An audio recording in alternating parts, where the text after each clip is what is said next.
Verás, desde que la música me atrapó en los primeros años de mi adolescencia, siempre me he encontrado con los mismos debates. Que si la música clásica tiene más categoría que la popular, que si no se puede comparar la música de Beethoven con la de los Beatles, que si tocar el piano o el violín es más serio que tocar la guitarra eléctrica, que si el rock no sé qué, que si la música electrónica no sé cuánto, que cómo es posible que esté triunfando el reggaetón. En fin, una serie de opiniones que con los años uno se da cuenta que no tienen mucho fundamento, que son meramente superficiales. Y por eso, en este primer capítulo quiero ir más allá de estos prejuicios. Quiero proponerte otro punto de vista para analizar la música de manera mucho más amplia, de manera más holística, con mayor detalle y profundidad. Hoy vengo a hablarte de 3 pilares que para mí han sido clave para entender la evolución de la música a lo largo de su historia. Pero antes de meternos de lleno en estos 3 pilares, déjame ponerte un poco en contexto con algunas ideas clave sobre la música. Podemos empezar con una definición sencilla. La música es el arte de combinar los sonidos en el tiempo. Y lo hace con un propósito muy claro: emocionarnos.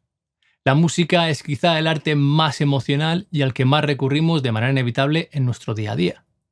Y para entenderla mejor, vamos a dividirla de manera muy general en 2 grandes bloques que van más allá de géneros y estilos: la música culta y la música popular. Por un lado tenemos la música culta o académica, la música clásica de toda la vida, vamos, la que te enseñaban en el colegio y en el instituto, ya sabes, Beethoven, Mozart, Bach, Vivaldi. Todos le hemos pillado de alguna manera un poco de tirria a la música clásica, porque nos machacaban mucho tocándola con las flautas amarillas. Pero más allá de cómo nos la enseñaron, esta música tiene un peso histórico, cultural y técnico espectacular. Se desarrolla dentro de la tradición occidental europea y a lo largo de los siglos ha estado profundamente vinculada a las élites culturales y económicas. Instituciones como la Iglesia, las Cortes Reales, la nobleza, los grandes mecenas han sido fundamentales en su evolución, no solo como financiadores, sino también como centros de creación, preservación y difusión musical. Desde el punto de vista formal, la música académica se articula a través de estructuras compositivas muy definidas: la sonata, la sinfonía, la fuga, etc., dependiendo del periodo histórico. Además, trabaja con conceptos como la armonía funcional, el contrapunto, el desarrollo temático, lo que da lugar a obras de un nivel de complejidad técnica y expresiva altísimo. No es una música que busque la inmediatez ni el impacto rápido. Está diseñada para ser escuchada con atención, para desarrollarse en el tiempo y para ofrecer una experiencia estética profunda y cargada de significado. Por eso, aunque no sea siempre fácil de asimilar, cuando se accede a ella con algo de contexto, puede ofrecer un nivel de disfrute y comprensión único. Por otro lado, tenemos la música popular, y aquí hablamos de un universo enorme, que abarca un sinfín de géneros y estilos, desde canciones tradicionales y folclóricas hasta los grandes éxitos de la radio, pasando por el jazz, el blues, el rock, el reggaetón o el hip hop. A diferencia de la música académica, la música popular no surge de las élites, sino que nace de la gente de a pie, de la calle. Tiene sus raíces en tradiciones musicales muy diversas: africanas, europeas, hispanoamericanas, asiáticas, y ha sido históricamente, al igual que la música culta, un reflejo directo de los cambios sociales, políticos y culturales de cada época. A nivel musical, suele ser mucho más flexible en su forma. No tiene por qué ajustarse a estructuras tan estrictas. Aquí lo importante es la conexión emocional, la inmediatez, la letra, el groove. Es una música que se ha adaptado constantemente a las distintas épocas y a los avances tecnológicos del momento.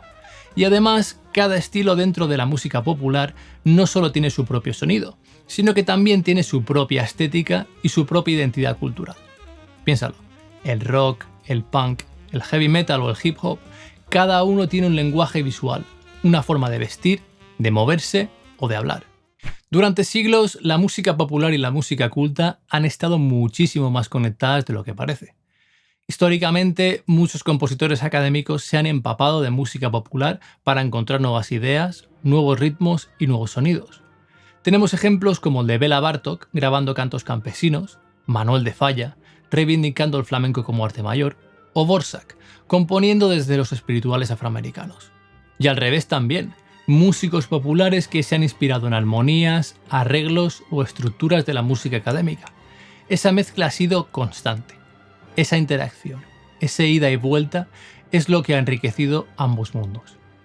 Pero claro, cuando la industria musical empieza a consolidarse a finales del siglo XIX y sobre todo ya en la segunda mitad del siglo XX con la explosión de la música de consumo, la música popular empieza a evolucionar a una velocidad imparable, ocupando el principal foco de atención en los medios y desplazando poco a poco a la música culta a un segundo plano, a un espacio más nicho. Explota el fenómeno fan y los artistas empiezan a convertirse en auténticos ídolos de masas. Y ese auge mediático de la música popular hace que mucha gente se interese en aprender a tocar instrumentos que antes no se veían como académicos. Y ahí empieza una fricción entre dos mundos que hasta entonces habían estado, como ya hemos dicho, mucho más conectados.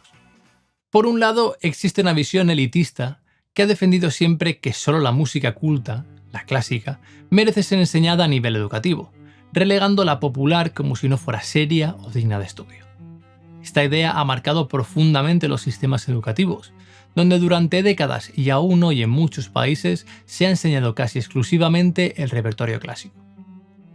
Y en el otro extremo, el boom mediático de la música popular a partir de los años 50 ha hecho que muchas veces se cuente la historia de la música popular empezando por el jazz, el blues o el rock, dejando fuera siglos de tradición popular anteriores.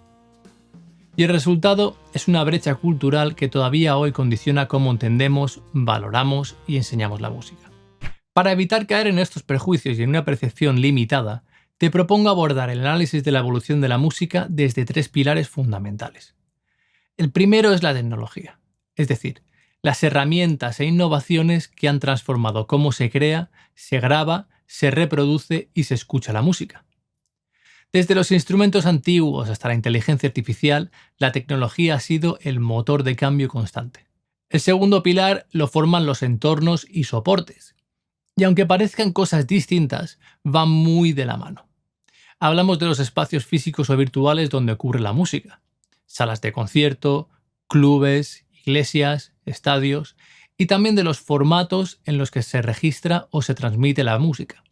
Partituras, vinilos, cassettes o plataformas de streaming. Es decir, con este pilar analizamos los espacios donde la música ocurre y los medios a través de los cuales la escuchamos. Y por último, en tercer lugar, tenemos el pilar de sociedad. Este bloque nos va a permitir analizar el impacto cultural y social de la música, mostrando cómo las tradiciones, movimientos y cambios sociales modelan y son modelados por la música. Enseguida voy a profundizar en cada uno de estos pilares. Pero antes déjame decirte algo clave. Lo potente no es solo analizarlos por separado, sino entender cómo se cruzan entre sí. Porque es en esa interacción donde aparecen las grandes sinergias que han transformado la historia de la música. Momentos en los que lo social, lo tecnológico y lo cultural se potencian mutuamente y dan lugar a verdaderas revoluciones sonoras.